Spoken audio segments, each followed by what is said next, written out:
The fire crackled under the rusted crown, its iron edges blackened by heat and ash. The human, sitting cross-legged, barely glanced at it.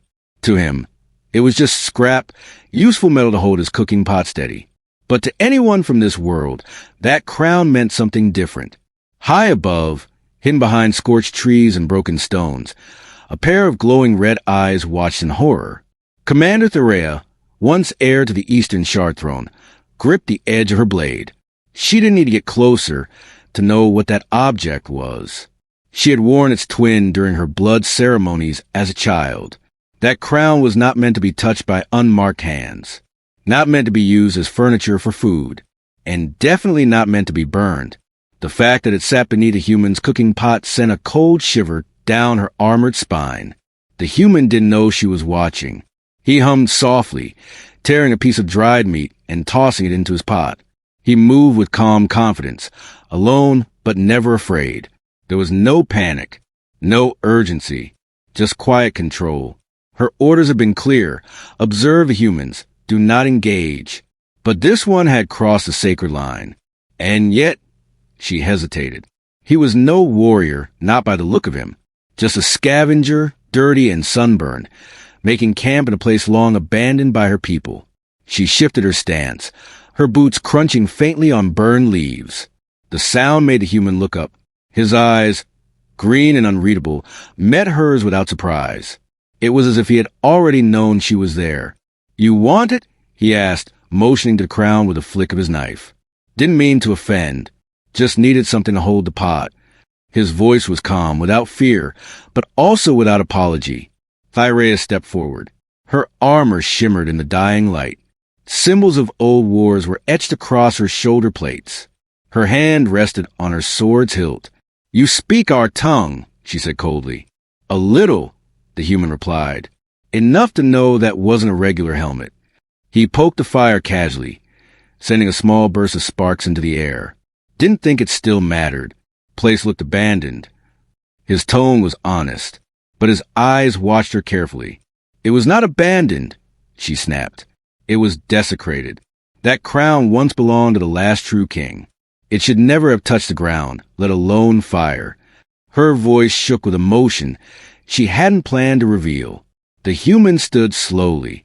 He wasn't tall by her standards, but something about the way he moved unsettled her. Balanced, measured, ready. "Then maybe your true king should have protected it better," he said quietly. Silence stretched between them. The fire hissed as grease from the meat bubbled down the iron. She looked at the crown again, warped now by flame. Her mind burned with memories. Her father kneeling before it, her sister dying for it, her people killing each other over it. "You mock what you do not understand," Therea said, but her voice no longer held the same fire. Something in her had shifted. There was no rage now, only a strange kind of dread. He didn't know what he held, and yet he treated it as nothing. That frightened her more than hatred would have. The human turned away and lifted the pot from the crown, setting it aside. He picked up the metal carefully and looked at it again. "If it's that important, take it," he said, offering it out. She didn't move. Her eyes stayed locked on his hands, on the rusted band that once sat on a king's head. And in that moment, she saw it, not the crown, but the way he held it. Not like a thief, not like a servant, like a ruler deciding what to do next. And for the first time in years, Therea felt fear. Therea didn't take the crown from his hands. She stepped back instead, unsure whether to kneel or strike. Her people had legend of fire-born king who would rise when the unworthy wore the forgotten steel. She had always thought it was myth. Now she wasn't sure. The human noticed her hesitation. He placed the crown down on a flat stone gently, with a strange kind of respect. "There," he said. "No more insult. Happy." His tone was not mocking, but it carried an edge sharp enough to cut armor. She could have killed him then. Her blade was half-drawn. His throat was exposed. No one would question her report. Yet something in her mind whispered, if she killed him now, the story would not end. It would begin. The sky above them rumbled with distant storm clouds. The ruins around them whispered with the voices of the past. This place had seen too many kings, too many betrayals, and too many graves. She felt the weight of it pressing against her chest. "Who are you?" she asked at last. Not the usual demand barked at trespassers, but a real question, the kind one asks when standing on a line that should not be crossed. Her voice was quieter now, not softer, but focused. He shrugged. "Name's Keller," he said. "Used to be a pilot. Now I'm just trying to stay alive." He didn't reach for a weapon. He didn't step back. He just looked at her with eyes that had seen too much already. Thyrea lowered her sword. Not fully, but enough to show she wasn't going to strike. Yet, that crown belonged to the last ruler of this region. She was my ancestor. It disappeared when the palace fell during the Skyfire Wars. Its return is a sign. A dangerous 1 inch. Keller sat back down beside his campfire. "You think I'm here to take your throne?" he asked, tearing a piece of bread and biting into it. "Because I promise I'm not that ambitious." She didn't answer. She couldn't. Her people's teaching said the fire chosen would not seek power, that he would stumble into it, that he would burn the old ways with careless hands, that the ashes would mark the start of something new. "I should report you," Thyrea said, not looking at him now.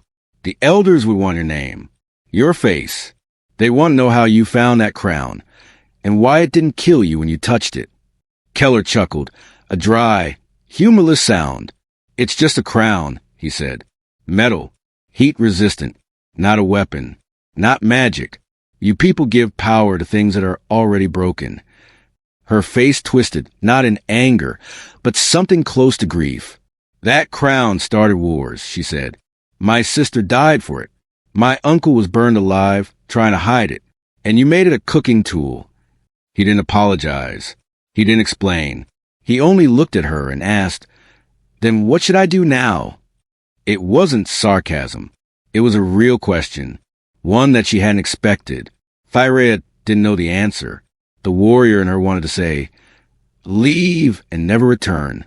But the soldier in her knew what the elders would do if they found him. And the small voice inside, the one she tried to ignore, whispered that this moment was written long before either of them were born. "Don't move from this spot," she said at last. "If the others find you first, they will kill you. I need time. I need to think." Keller nodded once. "You'll get your time, but if someone draws first, I won't die quietly." She believed him, and that frightened her more than anything the crown ever had. Thyrea vanished into the ruins before dawn. She didn't sleep. She didn't speak to anyone. She only walked through the shattered bones of her people's history, her thoughts louder than the wind slicing through broken pillars. Keller remained at the camp, as promised. He didn't try to follow her. He didn't run. He simply repaired his gear, adjusted the wires in his comm unit, and boiled water for tea. He acted like he was on vacation, not in the middle of the sacred battlefield. The more she watched him from a distance, the more confused she became. He didn't match anything she'd been trained to expect. He wasn't arrogant like the first wave of humans who'd come through the stars. He wasn't terrified like the prisoners her people captured during the collapse. He was steady, a man who belonged nowhere, yet made any place his own. The kind of person who didn't need a throne to hold power. And that made him dangerous in a way her commanders wouldn't understand. By the time the sun reached its highest point, she returned to his camp. Her armor was dusty, her cloak torn, but her eyes were clear. She had made a choice. It wasn't the one she wanted, but it was the one that might keep them both alive. "You can't stay here," she said firmly. "Scouts will pass this valley by nightfall. If they see you, they won't wait for orders." Keller sipped his tea and looked at her without blinking. "And if I leave, they find me later and shoot me anyway. Doesn't sound like a better deal." She hesitated, then tossed a small chip toward him. It landed beside his foot. "Coordinates. Old storage site near the salt cliffs. No one goes there. You'll have shelter and time." He picked up the chip, turned it over in his fingers, and nodded.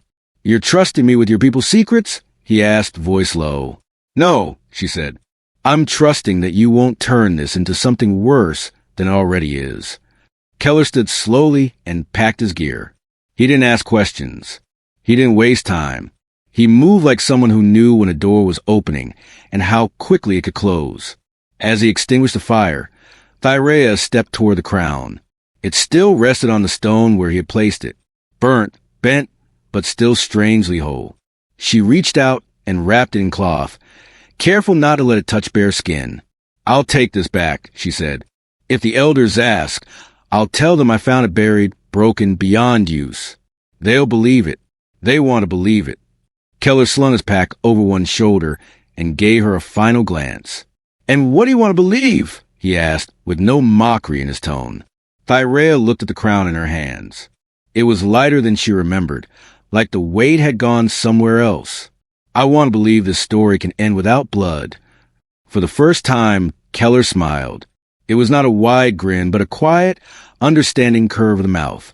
"Then maybe we both get lucky for once." She watched him disappear between the stones, his figure blending into the canyon path with the ease of a ghost. He never looked back. He never needed to. When she turned away, she whispered a single phrase in her native tongue. It was not a prayer. It was not a warning. It was the old vow of silence warriors made when they saw a future they were sworn never to speak of, and the stones listened like they had heard it before. Keller reached the salt cliffs by nightfall. The air was colder here, and the winds howled across the rocks like forgotten voices. He moved carefully, scanning for old traps or motion sensors buried in the sand. He found the storage site hidden behind a false wall carved into the cliffside. Its door groaned when he pushed it open. The inside smelled like dust, metal, and memory. He stepped in, sealing the entrance behind him. Inside were broken crates, old equipment, and faded banners from a war he never knew. Most of it was useless, rusted through, or long dead. But there was shelter, warmth, and enough space to breathe. He set up his camp again, this time without a crown. The fire flickered against the walls, casting shadows over symbols he couldn't read. He didn't try to understand them. He only wanted quiet. But peace never lasted long in places that remembered war. As he unrolled his sleeping mat, a faint sound echoed from deeper within the chamber. A hiss, a shuffle, not wind, not water. Keller stood slowly, his hand drifting to the sidearm on his belt. He hadn't drawn it in weeks, but now his fingers tightened around the grip, like they never forgot what it meant to survive. He followed the noise, past collapsed beams and half-open crates. The deeper he went, the colder became. His breath turned visible. The lights on his chest panel blinked red, warning of something old and unwelcoming. And then he saw it, a figure slumped against the far wall, armor cracked, flesh gone, bones dry and gray. But on its head sat a second crown, untouched by time. This one was silver, not rusted. Its surface still gleamed. Keller stepped closer. He didn't touch it. Not this time. He only stared. There was something about the way it rested on the skull that felt intentional, like the warrior had died protecting it, or warning someone to leave it alone. He heard a soft chime behind him. His motion sensor blinked once, then twice. Someone had entered the outer chamber. Someone moving fast. Keller turned and sprinted back through the narrow path, weaving between rubble and crates. He didn't draw his weapon yet, but his heart was already ahead of him, pounding against his ribs. He arrived just in time to see the door closing again. A tall figure stood inside. Not Thyrea. Another warrior. Darker armor. No banners. Only scars carved into the chest plate in the shape of burning suns. The intruder saw him and froze. Then he smiled. Not kindly. Not with curiosity. But the way predators smile when they realize their prey is trapped. "You've seen the grave," the warrior said. His voice was metallic and dry. "That makes you part of this now." Keller didn't answer. He stepped aside, putting the fire between them. The warrior didn't draw his weapon. He didn't need to. He already had the advantage. "Do you know what that crown means?" the intruder asked, stepping closer. "Do you know whose bones you walked over?" Keller's reply was quiet. Someone who thought dying here would stop all of this. The warrior laughed. It was a short, bitter sound. "It did not, and now you found the second key. Just by walking in, you've changed the game." Keller raised his chin slightly.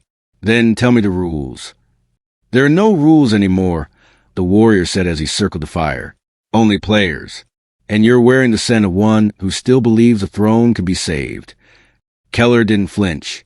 He was already choosing where the fight would begin. Keller shifted his weight slightly, watching the warriors' movements. The fire cast flickering shadows between them. He could see the other man's confidence, the way his boots moved without sound, the way his hand hovered near the hilt of a blade not yet drawn. The silence was tight, heavy. Every breath Keller took felt like it would tip the balance. He had faced trained killers before, but this one had purpose behind his steps, a plan behind his grin. "I'm not looking for trouble," Keller said, his voice calm. "But I don't run from it either." The warrior smirked. "You carry the stink of destiny, and you wear like a coat you didn't ask for. That makes you interesting. That makes you dangerous." Keller didn't blink. "I'm not part of your stories. I just needed shelter. That's all." The warrior moved around the fire again, slowly, as if testing the air between them. That's how it always starts. A place to rest. A crown used as a tool. A man unaware he's already stepped onto a path. Keller's eyes narrowed. "Then maybe it's your path I stepped into, not mine."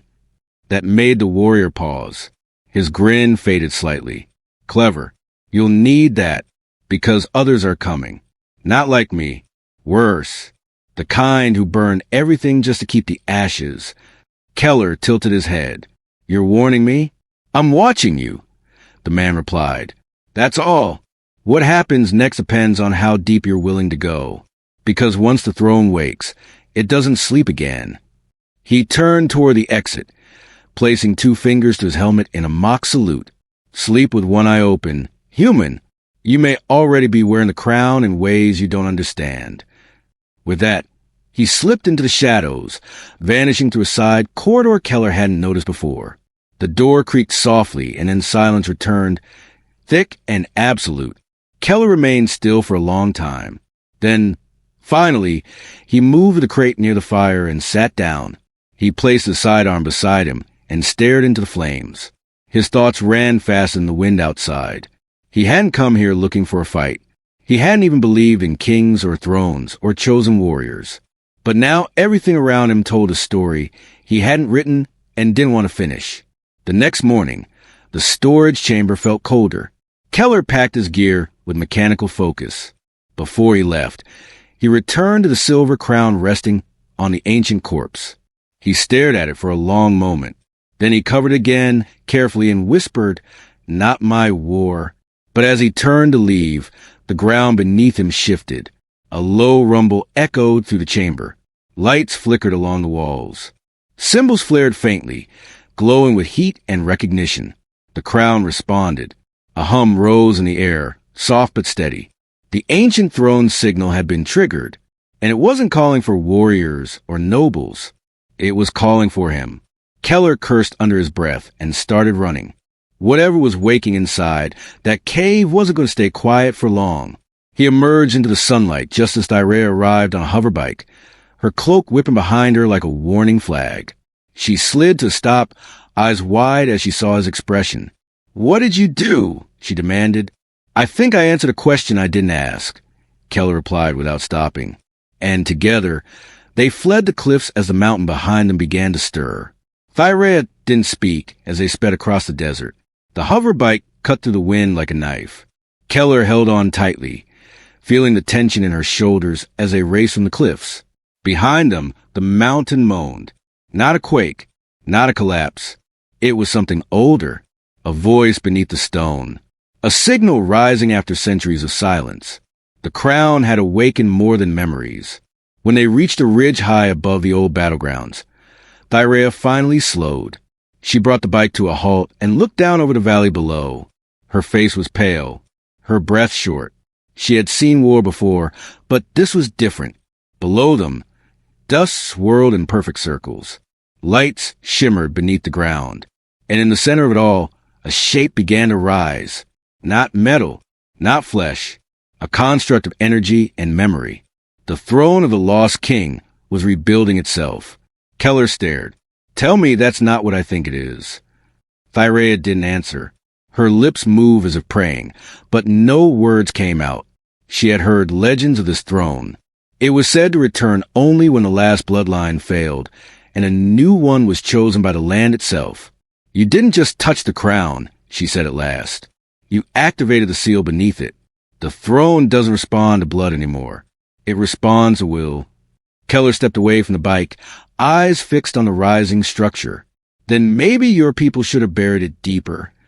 Thyrea stood beside him. It was meant to be forgotten. We thought forgetting it would end the war. We were wrong. From the shadows of a nearby rock, another figure appeared. It was a warrior from the storage site. His armor now shimmered with heat, and his eyes were locked on Keller. You were chosen, he said simply, whether you accept it or not. Keller raised his hand slowly. I didn't ask for this. I just needed firewood and found a rusty crown. The warrior nodded. And in doing so, you fulfilled the prophecy. That's how it always begins.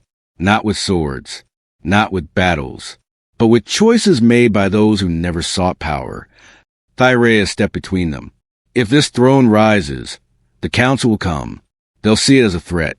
They'll burn the valley to ash to stop it. Keller clenched his jaw. Then let them try. The warrior gave a cold smile. You speak like a ruler already. Keller turned back to the valley. The throne now hovered a few feet above the ground. Light spilled from it in waves. And in his chest, he felt a pull. Not fear, not pride.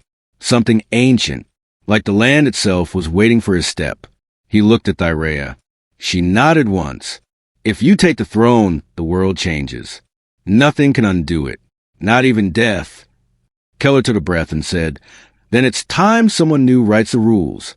He walked toward the throne, his footsteps echoing across the rocks as if they had weight beyond his body. The warrior watched in silence.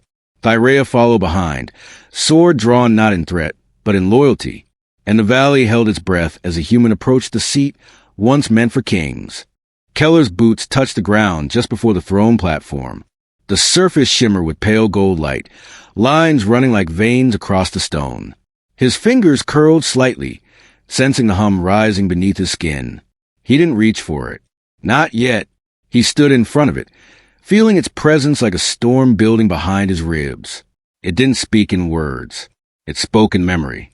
It offered weight without pressure, fire without heat, a question without voice. Behind him, Thyrea waited with her blade lowered.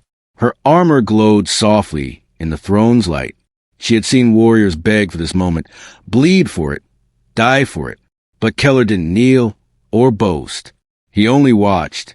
The warrior with the scarred armor approached slowly. He carried a long spear now, its tip carved from obsidian. But he didn't raise it. He bowed slightly, eyes never leaving Keller's face. You have one chance, the warrior said. Sit, and you accept the burden. Turn away, and we bury the valley forever. Keller stepped forward. What happens if I sit and refuse a war? The warrior's voice was cold. The world won't let you. Power doesn't rest. It spreads. Even if you do nothing, others will rise to challenge what they fear. Peace is not the end. It is only delay. Keller's jaw tightened. He looked down at his hands. Calloused, burned, hands that had repaired engines, carried wounded, buried friends. Not hands made for ruling, but maybe that was the point. He stepped onto the throne platform. The energy shifted. The air thickened. The gold light turned white. Thyrea took a step back, shielding her eyes. The warrior didn't move. Keller sat. The moment his body touched the throne, everything changed. The air cracked with soundless thunder. Symbols etched into the valley walls flared to life. The sky rippled with rings of light as the space itself acknowledged the act. The crown, both the rusted one and the silver twin, rose from their resting places, floating toward him. They hovered before his face like twin spirits, waiting for choice. One broken by fire, one preserved by sacrifice. He reached out and took the rusted one, not because it was strong, but because it had endured. It had held a pot over a fire and still carried power. That was what he understood. Not perfection. Survival. The crown settled on his head. It didn't shine. It didn't hum. It simply rested there like it had always belonged. The light faded. The energy stilled. Keller looked up, his eyes clearer than before. He saw Tharea staring at him with a strange mix of fear and faith. The warrior knelt without a word, and then the first blast struck the edge of the valley. Ships roared overhead, sleek, black, and marked with the sigils of the High Council. Tharaya's face hardened. They're here. They saw the activation. Keller stood. Then they're too late. He raised his hand, and the valley answered. Walls of energy surged upward, forming shields over the throne.